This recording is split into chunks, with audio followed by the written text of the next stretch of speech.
Right. Good morning, everyone. Apologies for a slightly late start. We were having a pre-meeting with our internal auditors, as is recommended as best practice. Right. Can I ask when people are speaking today to please use the microphone?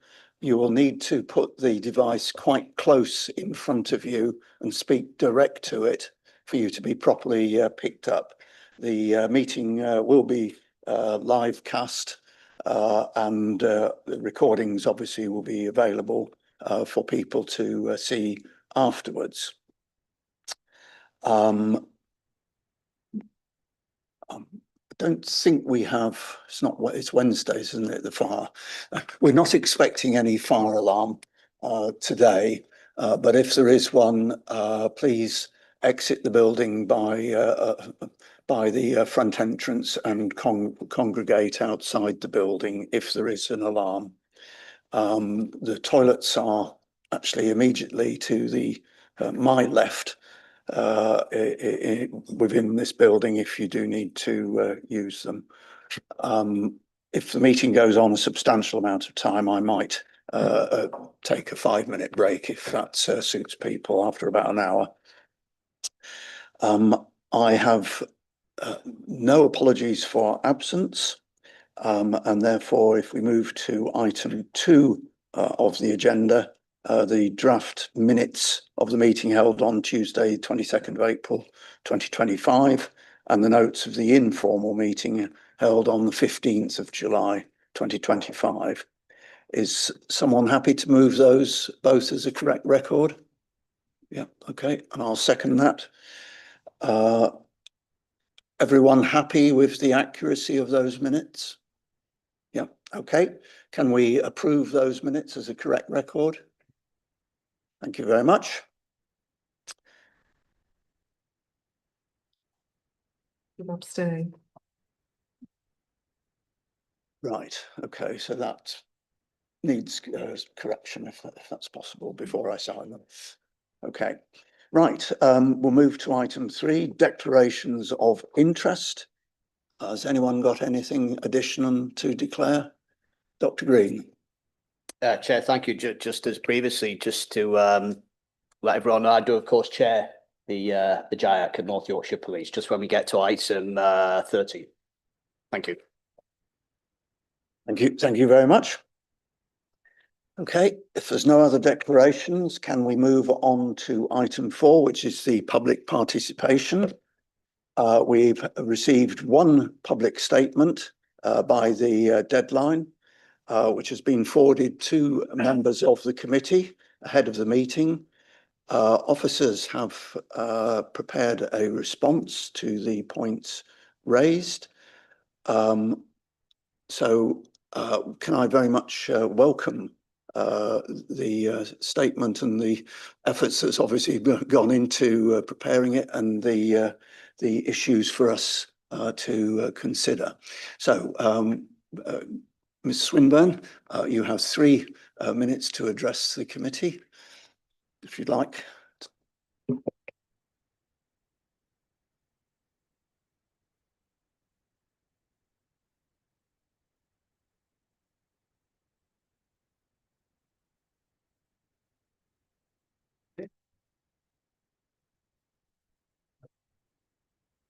Thank you. It's those 2. Yeah. Oh, it's not a good start today, Chair. Okay. Right, I'll start. Thank you, Chair. I had to resort to submitting a statutory objection to the accounts this year, which addressed shortcomings in decision-making and recording, governance, as well as transparency issues. I therefore focused my now validated objection on the annual governance statement before you tonight. The AGS neither reflects the significant magnitude of the failures last year, nor does it recognise the significant issues that need correcting this year to meet even statutory minimums. As an experienced person in these matters, I was entirely unable to undertake the accounts inspection. Every dimension was thwarted either through chaotic spending tabulations, almost zero officer delegated decision records, entirely absent grant awards decision records, and an almost absent open data platform. Such minimal data as was available was in entirely non-compliant and unsearchable formats. On top of this, even my very minimal requests were rejected as apparently not being in scope, contrary to clear legislation in my view. It has been very frustrating, Chair, notwithstanding the helpful approach from the head of governance. So you know, I simply wanted to understand how all the money being passed through the combined authority was being passed out between the councils, businesses and charities. Also, I wanted to understand how the more deprived urban areas were benefiting alongside the programmes targeted at their far less deprived rural counterparts. None of this was I able to discover. Members, you have my more detailed written submission from last week and my now validated accounts objection. I don't think you should agree that this AGS should go forward for signature in its current state, as it offers assurances that are not there and equally does not offer an action plan that addresses the matters I have raised. Whilst some retrofitting is happening and there are associated verbal assurances from staff re-change, these are not codified in the AGS. The AGS should be an honest assessment and offer an action plan that addresses all of the shortfalls, particularly when there are so very many breaches of code and law last year. Thank you, Chair.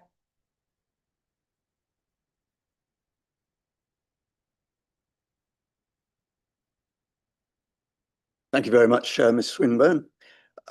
Right, obviously it's a very detailed set of issues that have been raised. Can I ask Mike if he would, Mr. Mike Russell, to respond on the issues that have been raised? Or sorry, Rachel first, apologies.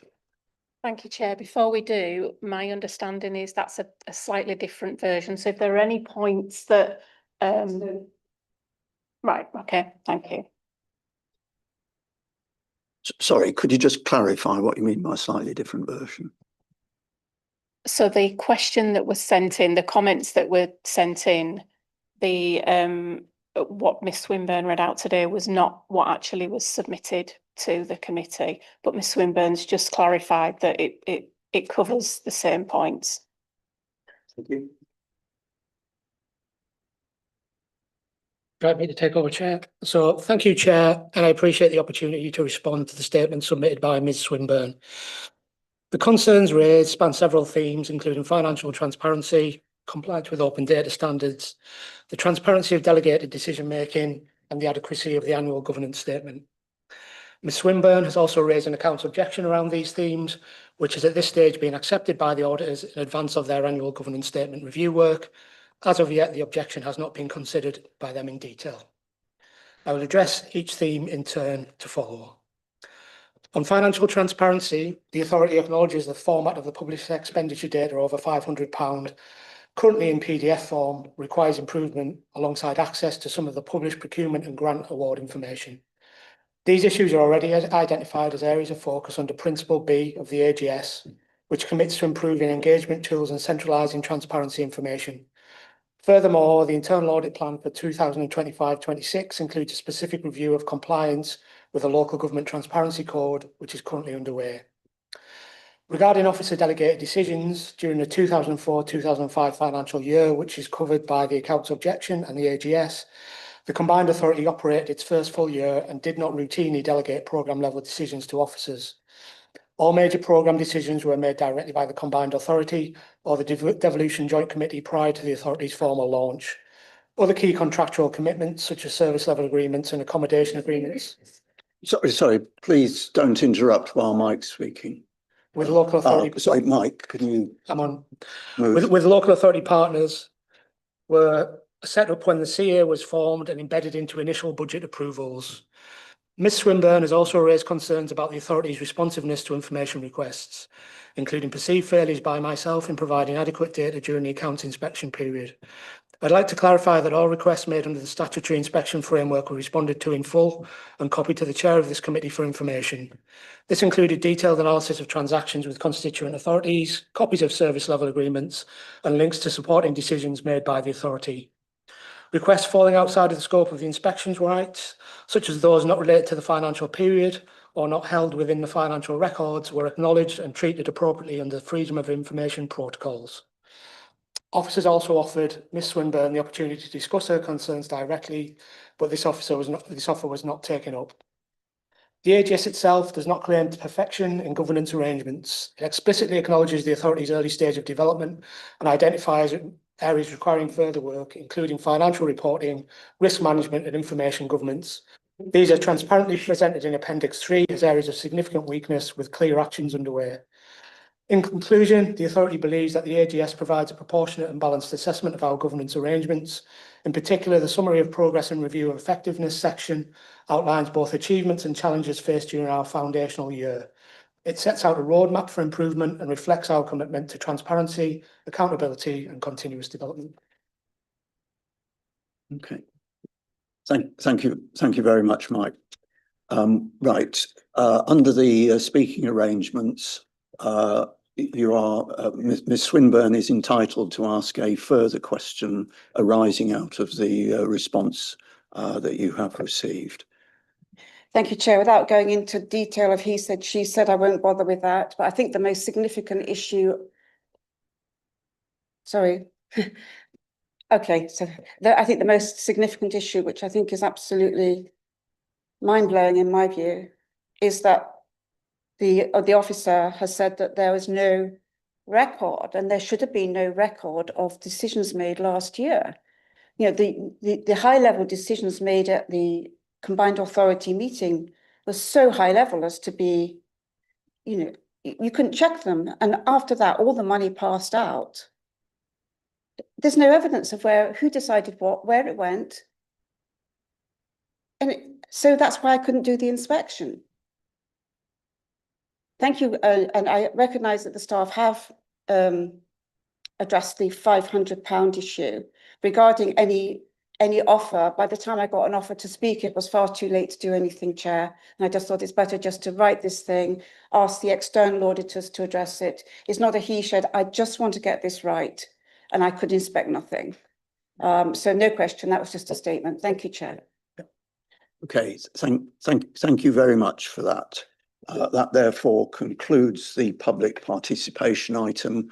I suggest that if members wish to follow up on the exchanges and the original documents, we pick those up when we get to the annual governance statement, if that's all right.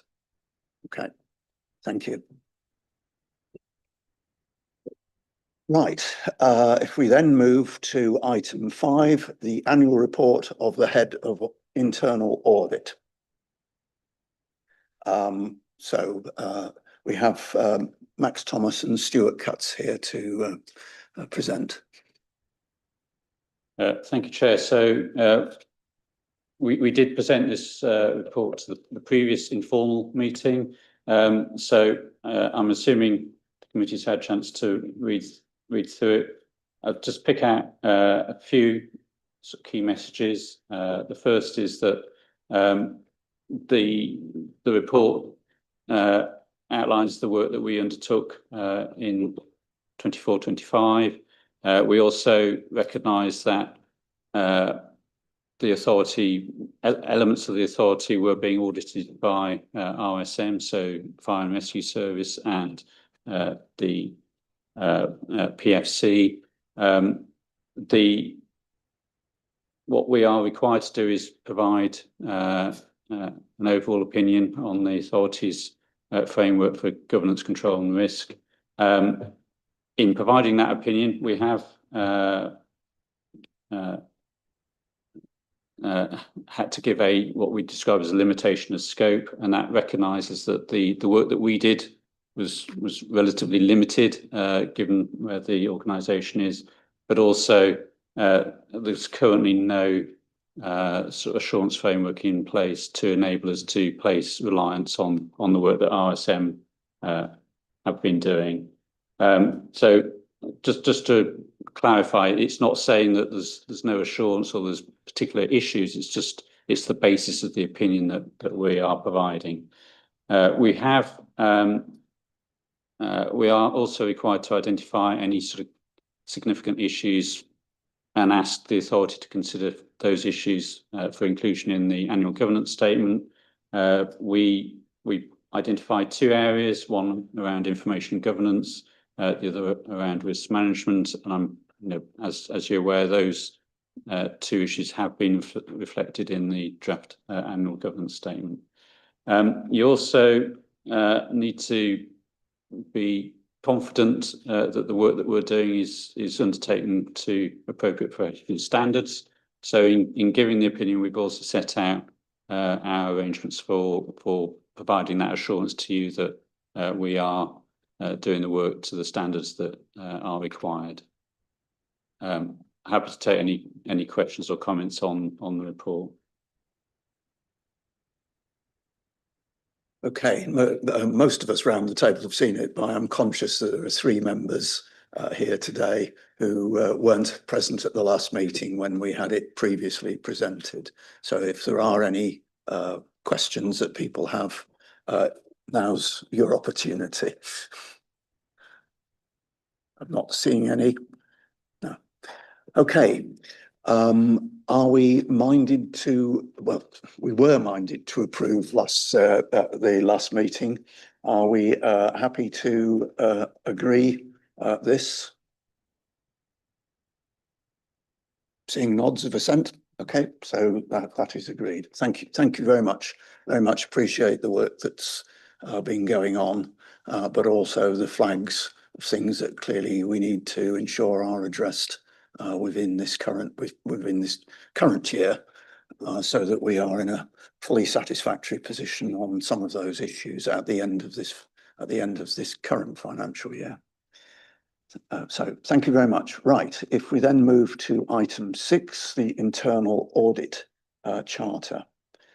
Again, most of us have had a first view, but as I say, there are three members who weren't at the previous meeting. So if you want to briefly cover. Excuse me. Thank you, Chair.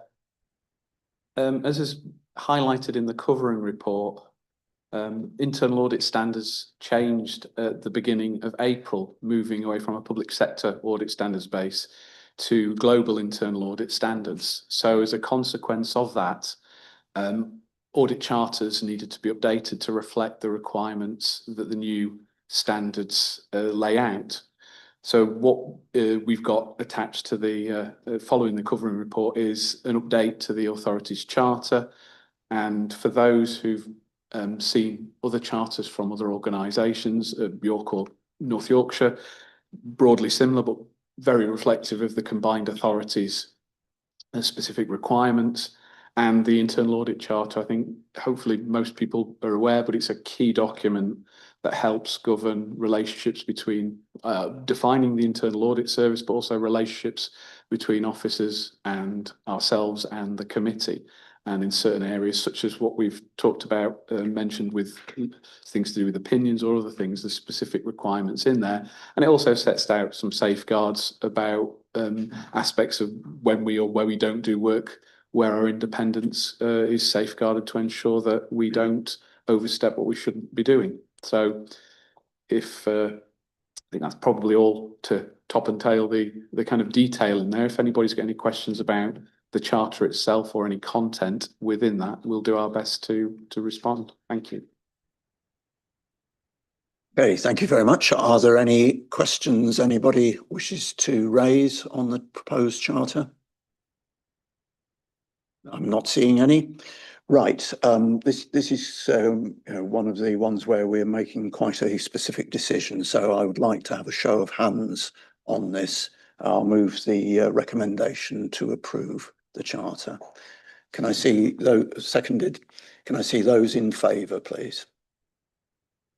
Right. Now that is agreed, NEMCON. Thank you very much. Right, let's move on then to the 2025-26 internal audit progress report. Stuart. Thank you, Chair. Our covering report's on page 59 of the pack, and following that on pages 61 onwards is the detail of our progress report. If I could just highlight 2 or 3 things for members that are the key pertinent points from the report itself. On page 64, we highlight, page 63, we provide, moving into page 64, overview of progress of the work, and Appendix A provides the granular detail on that. Since the last committee, 2 audit reports have been finalised. Understand Will shared those with members separate to this meeting. In this report, there is a summary in Appendix B, which provides the key points linked to that. Just to highlight paragraphs 12 and 13, which relates to follow-up of agreed actions. It's an important aspect of auditing standards, but it's the first time work completed at the combined authority is starting to become past due date.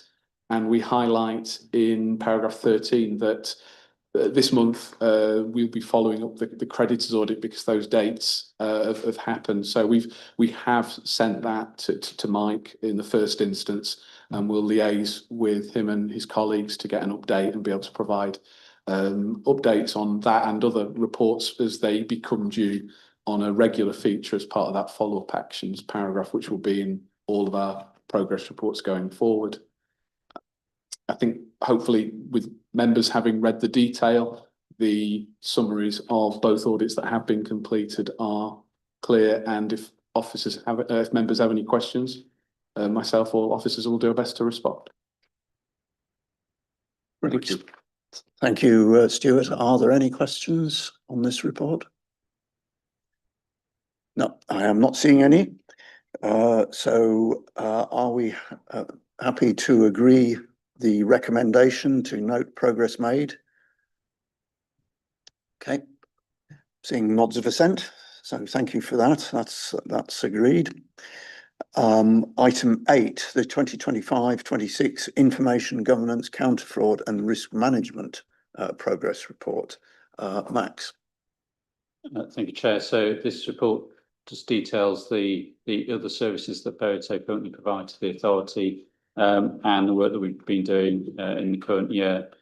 So taking each in turn, with information governance, we continue to work with the authority's officers to try and develop and embed appropriate policies and processes. Having said that, most of the focus in the current year has been on what I describe as operational aspects of the service. So, for example, reviewing contract terms, reviewing data protection impact assessments, dealing with FOIs and SARs, providing general advice, dealing with data breaches and so on. There is obviously still a need to fully develop and embed sort of consistent policies and processes across the authority. We have been in discussions with Rachel and officers about how that's going to be achieved going forward, and Rachel's outlined the sort of authorities' expected arrangements going forward. Just to highlight, there were some concerns about the number of FOIs that were being completed within time last year. I'm pleased to say that at the time of this report, the authority was completing or responding to 91% of FOIs in time, and that's despite the overall numbers increasing this year. So there has been a lot of effort, and I think we're seeing the results of that work coming through. In terms of counter-fraud, we've been providing some advice on some of the grant arrangements. There haven't otherwise been any reported direct or indirect frauds committed against the authority that we're aware of. And in terms of risk management, we've been also working with officers and planning and delivering some risk workshops. So that's where the focus has been. The intention of that is to enable each service area to to establish their own risk registers, and then obviously those risk registers inform the authorities' overall risk registers. Happy to take any questions or comments on the report. Okay. Councillor Lunn. Thank you, Chair. To me, the biggest risk that we are perceiving now is IT risks. And I know at North Yorkshire you do tests and get results from that, and that gives you direction for your training. Are you doing the same with the combined authority in City of York? So we haven't done any. We haven't done anything of that in the current year. Obviously, the authority is dependent on IT provision from its constituent, the two councils.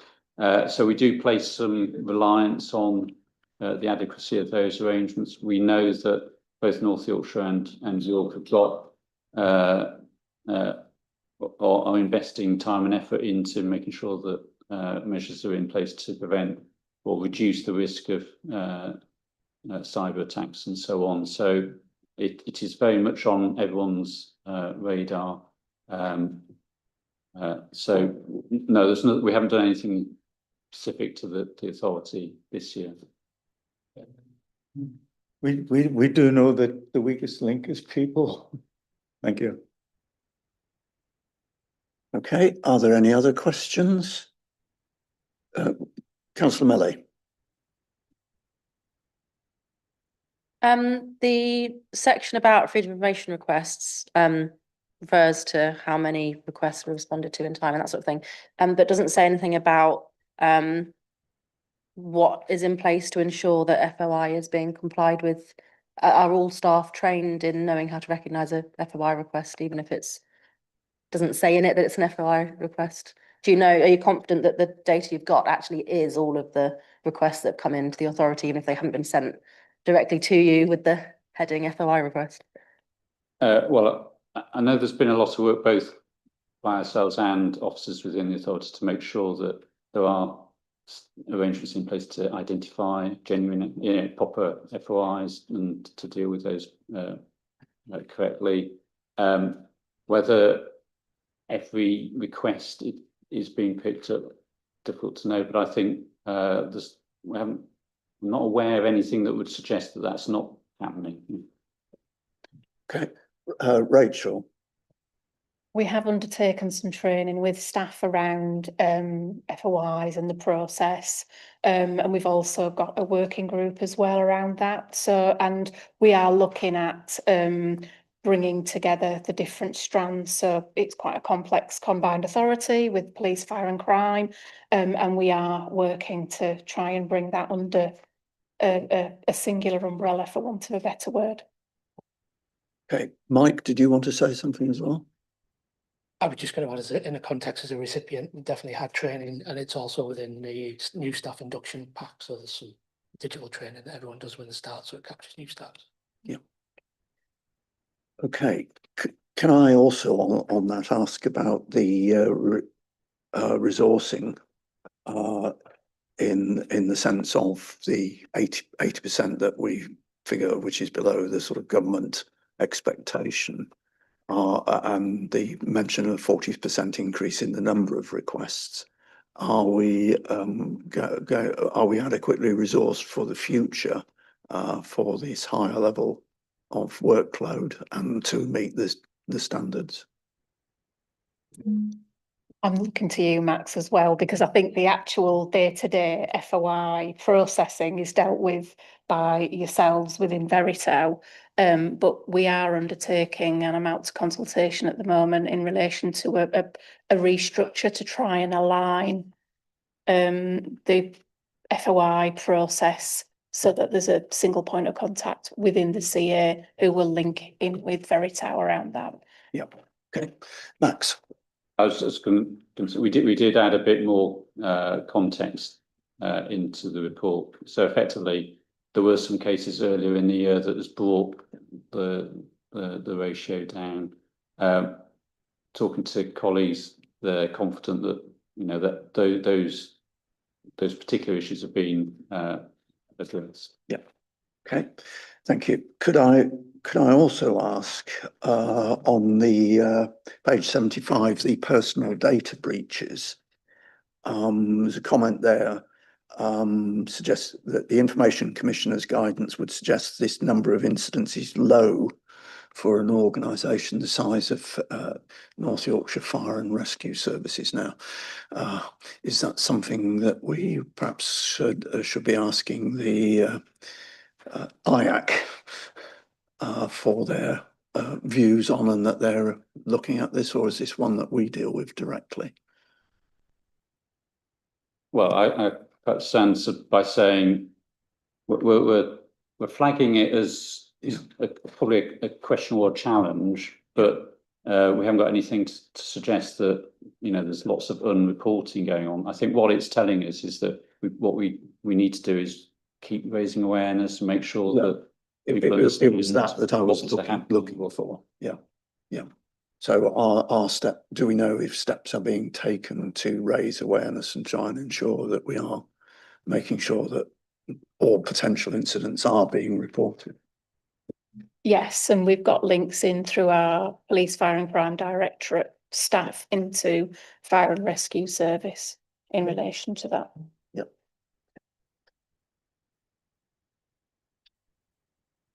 On page 77, paragraph 6 at the top, there's a flag that there continues to be a risk of non-compliance with data protection. I wondered if you'd care to sort of indicate how serious a risk that is and what is being done to address that.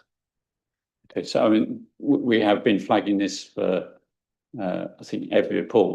We've been saying that actually we do need a roadmap now. We've had, Richard and I have had conversations. There is a plan in place to have as Richard said, a single responsible officer who will coordinate all this activity. And once that person's in place, we can then start actually implementing some of the plans that have been agreed, or helping the authority to do so.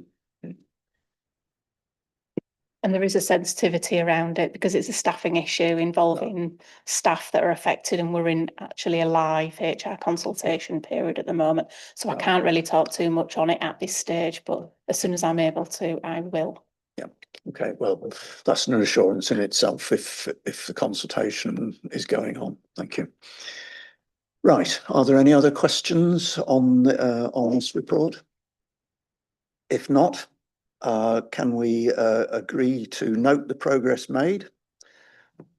Okay, thank you. Right, item 9, the external audit progress report. And we have Sophie Hurst, I believe. And,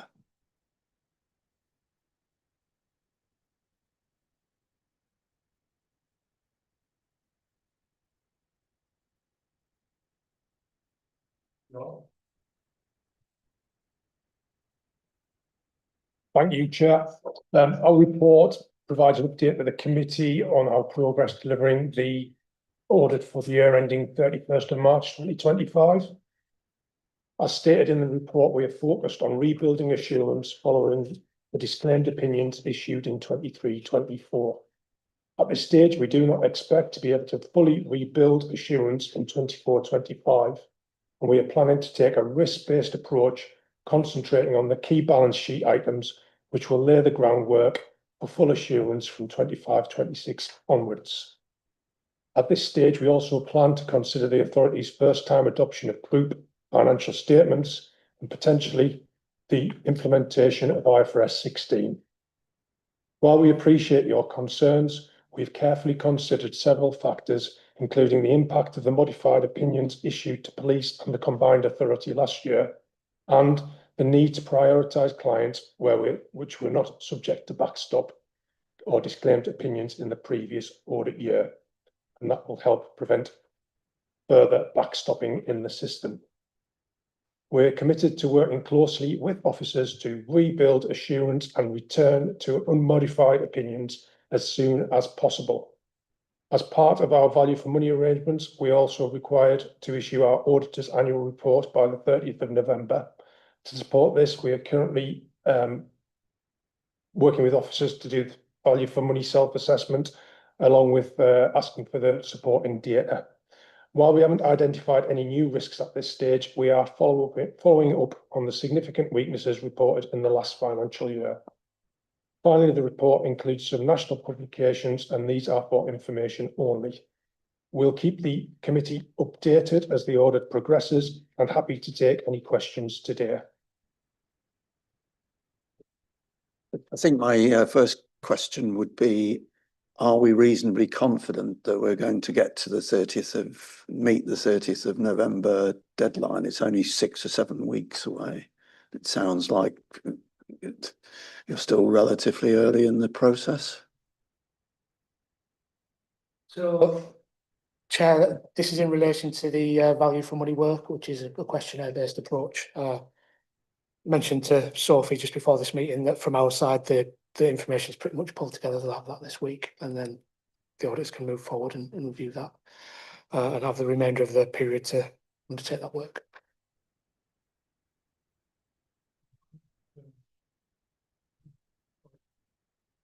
We don't have any concerns in regard to being able to issue the draft wording for the annual auditor's report in regard to the value for money. It's the financial statements audit that we're working with Mike to get to where we need to within the confines of backstop.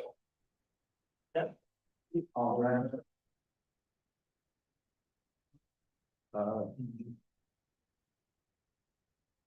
Apologies. Are there any other questions? If not, can we agree to note the audit progress report? Thank you very much. Right, move on then to the Treasury management update. Mike.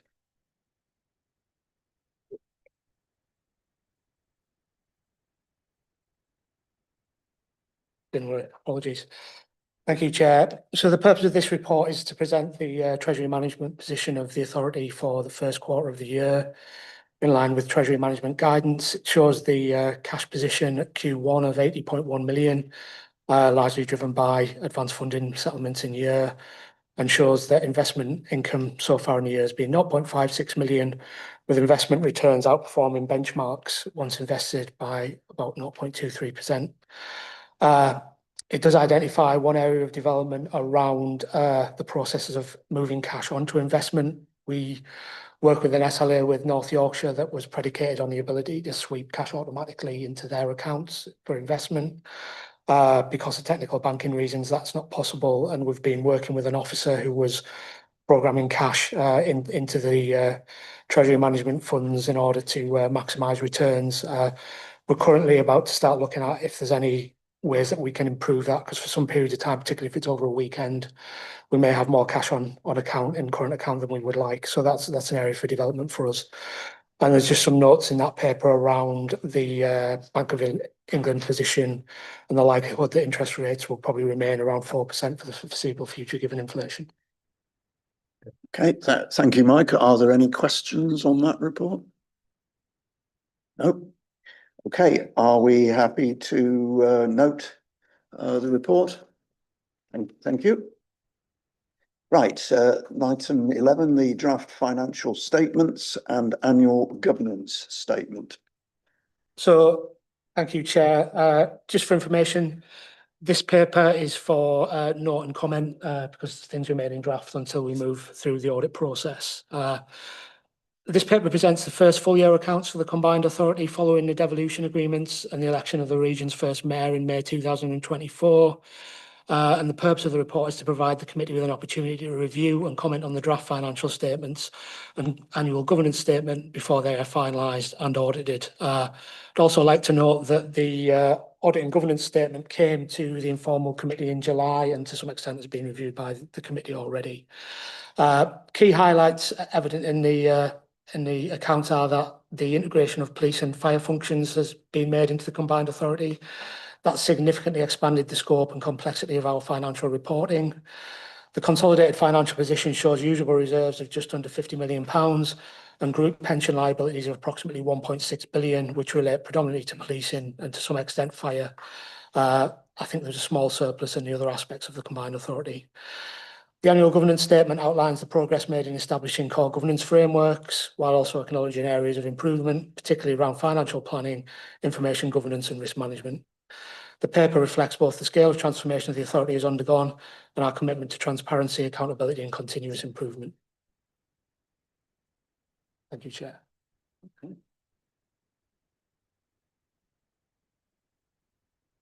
Are there any questions on this report? Mike, do you want to make any additional comment in terms of just highlighting where the issues that were raised by the public speaker are addressed? I'm assuming that page 219. I'm not sure of the pack numbers. Yeah, oh geez, I'm not sure of the pack numbers, but there is under principle. There's in the body of the report there are a number of areas of focus linked to the principles of the SIP for Solace guidance. Under principle B, there is a commitment to improving engagement tools and centralising transparency information, which was actually discussed at the previous meeting. We talked about the issues that had been in place with ModGov and making sure people had the information. But in terms of our process, that encompasses the work that's ongoing on the transparency framework, which, as was mentioned in the response to the speaker and in the internal audit paper, there is a audit underway to review that process. I think, Chair, in reflection, there is some lack of granularity over what that recommendation covers, and I would be happy to include some further flesh on the bones of the breadth of that work, but feel that in terms of the overall assessment of the combined authorities' control environment and position, I think the summary provides quite an honest and frank view. Yeah, I mean, reading it is obviously a relatively high-level statement, so I think I'd welcome some additional, as you say, flesh on the bones in terms of some of the issues to give us the assurance that the points raised will be addressed within this year. Anyone else got any questions or comments? No. Are we happy to agree the statement subject to some additional fleshing, which I suggest it goes past the chair and the vice chair of the committee before if you delegate that to us, if that's agreeable. Okay. We'll agree on that basis. Thank you very much. Right. Governance matters, constitution review and annual government statement actions taken. Rachel. I'm actually delegating this to my Deputy Monitoring Officer, Paul. Sorry. Thank you, Chair. Thank you, Rachel. My crib sheet said Rachel. I'm quite happy to take the delegations. It's quite a light touch report, as members have probably already read. I think ordinarily the actions that are included in this report would probably sit neatly within other reports flowing through this committee, but as the times haven't quite aligned, they've been bunched into a single update report, as they are issues that are of interest and importance to the committee. So the first matter in the report is the constitution review. Not a lot to update on other than this piece of work is ongoing. Particular resource is being employed through a locum solicitor to take on this project, and it will be now a wide review of the constitution rather than addressing particular articles or particular sections. That being said, this is a large piece of work in terms of making sure that everything interacts with one another and it has the appropriate footnotes and cross-references. So that piece of work is underway. The solicitor who's taken this on will be engaging actively with the Constitution Working Group, drawing up a specification for how the review will take place. And rather than looking at it from Part 9 backwards, as we taken on before, this will be a collective piece of work. So as soon as we have dates available for the Constitution Working Group, those will be reported to the committee, and that will then report into this meeting on a regular basis. Moving on, the second item in here, I think we've probably already covered actually under item 8, which is around information governance. Just to say that work is underway. There's a live consultation in place at the moment, so can't speak on the details of that. But the other point to make on the information governance aspect is an information governance working group has been set up. That was referenced at the last meeting in July. That continues to meet, and that does have representation from across the breadth of the organisation: police, fire commissioning team, and North Yorkshire Fire and Rescue, North Yorkshire Police. So a full range of stakeholders, from those who are the data protection practitioners, IT, data security, the full suite of officers. This does give us a level of assurance across the organisation of any issues that exist or may be emerging. And as that group becomes more established and it starts to produce more output, we will then formulate a way of bringing that to this committee, whether it's on an annual basis or maybe a biannual basis. And then the final action from the last meeting is around the internal audit framework development. I don't know whether Mike wishes to comment any further on this one, but this is to highlight that a plan is currently in place to develop a joint assurance framework for a consolidated audit opinion in 25-26. Okay, Mike? Yeah, I'll just add briefly to Paul's comment, because it relates back to the previous agenda item where the internal audit opinion, or the ability to give a fully assured internal audit opinion, was raised as a significant weakness in the AGS. So as part of that process, we've had discussions with Veritao, who went over there, to understand how the overall assurance gained by the authority through the work of RSM, who deal with leasing and fire matters, can be drawn into Veritao's work, and thus assist this committee in understanding the overall internal audit environment and help us come to a more consolidated view when it comes to annual opinion. Okay, are there any questions? Well, welcome what Paul was saying about the Constitution. It's 18 months since we started. We've never managed to complete that initial review that we committed to. This is substantially overdue. So I'm pleased that there's extra resource coming on board, and hopefully we will make some real progress now. So thank you on that. Just to add, Chair, as well, although we may feel that the review is overdue, I think the benefit of that is that we've learned a lot in the last 18 months about how the organisation works in practice and what the needs of members and officers are, and that can aid our learning going into this process. Yeah. Okay, thank you very much. Right. Are we happy to note that report and the actions taken? Thank you. Okay, let's then let's move on then to second item 13. 13, annual report of the Joint Independent Audit Committee and the Independent Audit Committee. And we have both Dr. Stuart Green here, but also Roman Pranishyan, if I can, apologies for my pronunciation, mispronunciation, to help us on these two items. Very much welcome you here this morning. I think as this is the first time you've been here, I think it might help if we just run round the table and introduce ourselves, at least the members of the committee. I think you well, no, we'll do every officers and members. So Dave Merritt, I'm the chair of the Audit and Governance Committee. I'm a City of York councillor. Nellie, I am the Director of Legal and Governance and Monitoring Officer for the Combined Authority. Hi, I'm Mike Russell. I'm the Director of Resources and Section 73 Officer for the Combined Authority. Hi, I'm Clive Pearson, North Yorkshire Council member. We'll get along, Stuart Green. Work together. Stuart and I know each other very well. All right. Councillor Fairfax Starbeck, Harrogate.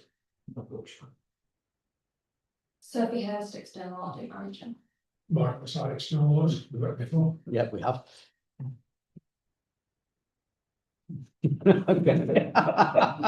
Nothing more to say. Angela, the city of. Caroline Goodrick, North Yorkshire Councillor. Rachel Melly, is City of York Council councillor. Cliff Sloan, North Yorkshire Council and Vice Chair of this group. Paul Clark, Governance Manager of the Combined Authority. Well then. If you haven't picked up already. I know that. Stuart. Ah, right, yes, fine, good, good. Anyway, so very much welcome you here this morning. We do appreciate you committing some time to come and be here for these, for your IAC report and Stuart for the GIAC. So, do you want to add anything to what's said on the papers? I'll look at Stuart first, shall I? Yeah, co-chair, happy to do. Yeah, it's a pleasure to present the annual report of the GIAC for 24-25. The report, I hope, provides a structured overview of the work that the committee has completed during that period. It touches on, of course, our interactions with Mark and colleagues at Forvis Mazars, our equivalent of Veritar, our RSM, our internal audit partners. And of course, as I'm sure you'd imagine, we do a lot of work, have a lot of interaction with the HMIC, FRS, the inspection and inspection regime body. Chair, the committee has and continues to fulfil its role in, I hope, providing a robust assurance and an overview of arrangements, the equivalent arrangements that are fulfilled by this committee. And we look forward to continue to do so. There are challenges as detailed in the report, and we look forward to addressing them. Notwithstanding comments by Robin, to whom I'll hand over in a moment, I'm of course happy to take questions, feedback and observations. Yeah. I think it might be logical if we take any questions on your report first, and then we'll come to the IAC. So does anyone have any questions on Dr. Green's report?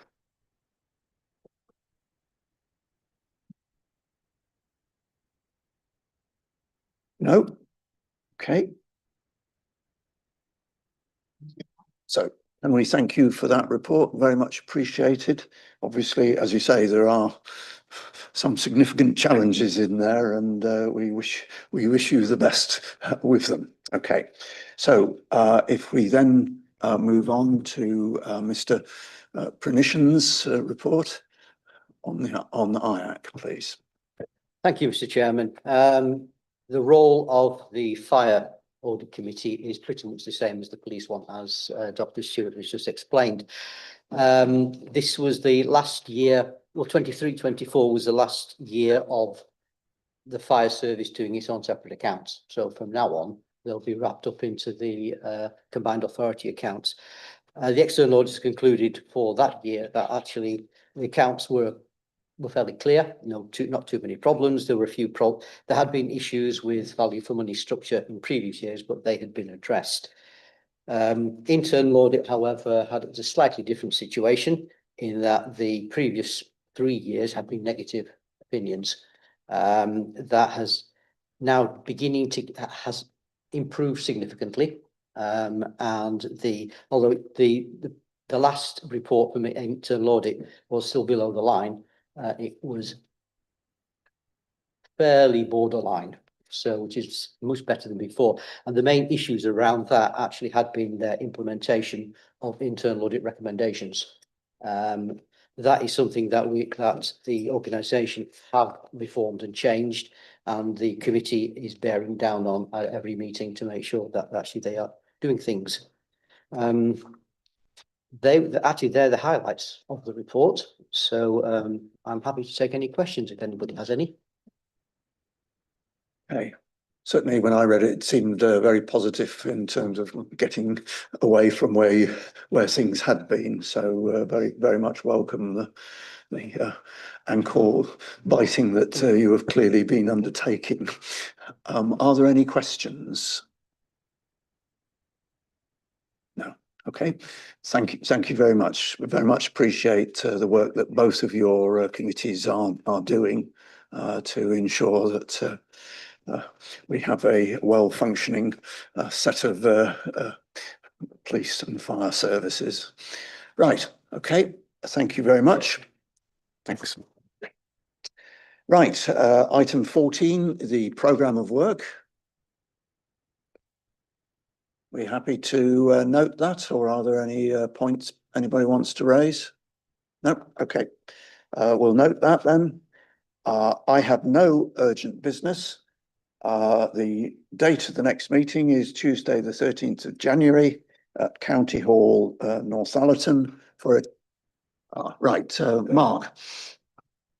Operational matters. The next time you're engineering yard, can I suggest you don't have this as a meeting room in the morning? It's like being in a broom cupboard at the back of the canteen. Right. There's got to be better venues for a morning meeting. Yes.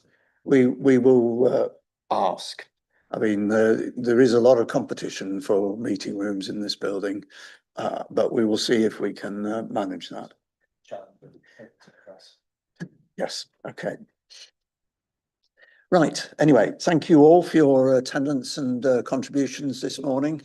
And that therefore concludes the meeting. Thank you very much. Safe journey home.